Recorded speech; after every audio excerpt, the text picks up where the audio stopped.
Hello everyone, how's everyone doing? I'm still in Turkey, feeling a lot better. Thank you for your well wishes, your love, your light that you send my way. I'm having a beautiful ocean breeze on me, so I'm happy because this weather is hot.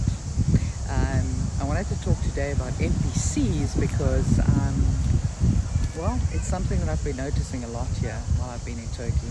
Been observing people a lot, and I generally like doing that. It's kind of, well, I'm drawn to do that naturally, and what I've noticed is there are a lot of NPCs here, mostly younger people, I would add, mostly younger people, but not only. And a lot of the people that you encounter in the hospitality industry, hotels, restaurants, shops, they just have no life behind their eyes. There's no fire there. And I don't know why this video is only 1 minute long. Okay, well, we'll try. Anyway, I'm struggling to record this thing, but hopefully it doesn't cut me off again. So, you know, these are people, you ask them questions and they don't know what to say to you. They just, there's no thought process, there's no emotion, there's no fire behind their eyes. It's completely lifeless. And then it had me thinking about, you know, other topics. It had me thinking about the Cabbage Patch Kids because for those that are not familiar with that, but and this you won't find in history books, but in the 1800s, during the era of Tartaria, there was a civilization collapse, or a wipeout, if you will. The Tartarian civilization was very advanced. They had advanced tech.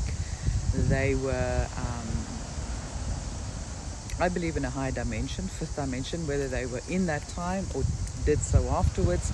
They were very advanced and they had access to all sorts of technology, free energy, healing energy.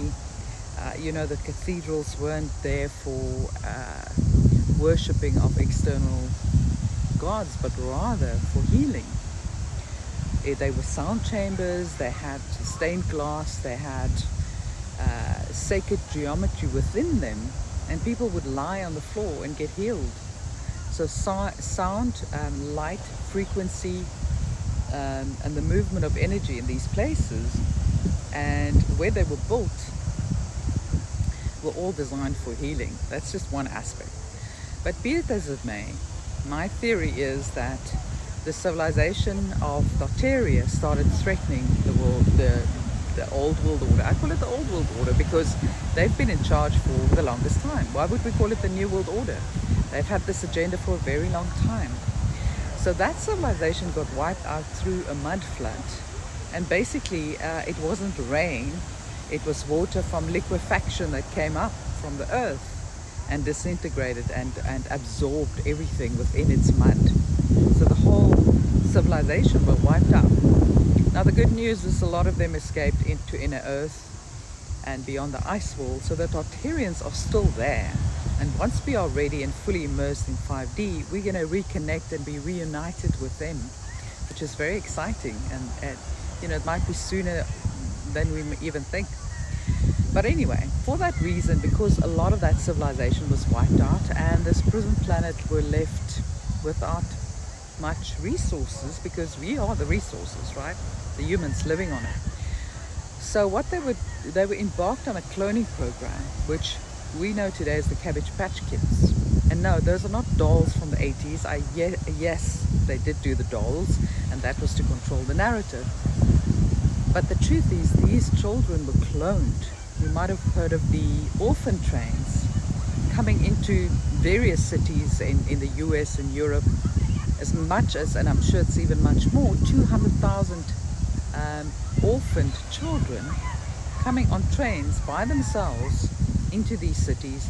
People bought them, they adopted them, nobody knew where they came from. Supposedly they were orphaned. Well, I don't think they were orphaned, they were rather cloned, because the earth had to be repopulated, but not with beings that were going to be too smart, right? So my theory is that these orphans were actually kind of NPCs because they were created in labs. So these were not souls that specifically came in on a mission. Rather, they were just consisting of their human consciousness. It could have been their first time on earth, or their first life. You know, I'm not going to go too deep into that. But my theory is that these were NPCs. They didn't have fire creation souls. And they started having their own families, right? And possibly gave birth to a lot of other soulless beings, i.e. not AI, i.e. NPCs. So it's my theory that a lot of the people that we're seeing today are remnants, and as a result of all these orphan trains and Cabbage Patch Kids that were cloned, and that's why we still have a lot of NPCs on Earth. I do believe there are two different NPCs. The first is a holographic. So those are just crowds that you see in the distance. It's not people that you can touch.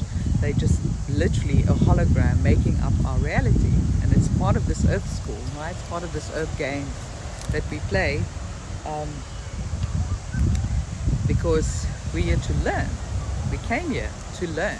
That's why we came here. See if I can get some better light on my face.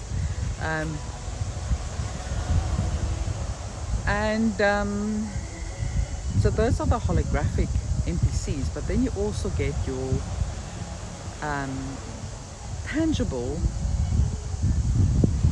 NPCs that you interact with, but you can see there's no life there, right? They seem to repeat themselves a lot. They don't have a lot of critical thinking ability. They don't really have a range of emotions, and they certainly do not have empathy. Now also bear in mind that because of this thing that was promoted in the arm 4 years ago, a lot of people lost their connection also with soul. Maybe they even had walkouts, souls that decided, hey, I'm not gonna do this. This is not what I had in mind. I'm leaving the human body behind to do its own thing. It has a human consciousness, but it doesn't have a soul. It's no longer connected to the soul. That soul thread that connects us with our soul gets severed by too many of these things, right? So this also plays a role. Why I'm saying this is because also I have this very unfortunate ability of smelling people before I see them, and also being able to smell people who have been overly jabba-dooed. I can basically smell the nanites on them, and I can smell it from far away. I can smell it from sometimes 30-40 meters away from them on the breeze, and then I will just tell my husband, let's go. And I'll just walk away, because I don't think it's healthy to be in that kind of environment. You know, we're all exposed to these things, unfortunately, at this stage still. And so we've got to be very mindful. So I think, you know, I was given this ability to protect myself, because, you know, years ago I had a lot of health problems with burnout and all these things, and, you know, organs are still not where they should be, and exposure to those kind of things will be really bad for my health. So I know that I've been given this ability to protect myself, but it's not pleasant. Now I've started to connect the dots. A lot of times I smell this on people, especially the younger people that look soulless. They're on their phone constantly. You can see they don't live healthy lives. They consume a lot of bad food, takeaways, they drink, they smoke, they party, which also doesn't help. So all of those things, along with this thing in the arm, is what disconnects them from their soul. And in a way, maybe they even become NPCs, I don't know. But so for me, all of this is linked. And I love to observe and learn when I travel. That's one of the things that I really love to do. It helps me grow. That's why I love to travel so much. And it's just one of the things that I've observed. But yeah, it's quite sad here, to be honest. A lot of the young people, just no one's home, you know. You can't get through to them. You can't connect with them, right? And we love to connect with people when we travel. So we tend to find these like little local restaurants, mom and pop shops. They've been, you know, creating their own little traditional food for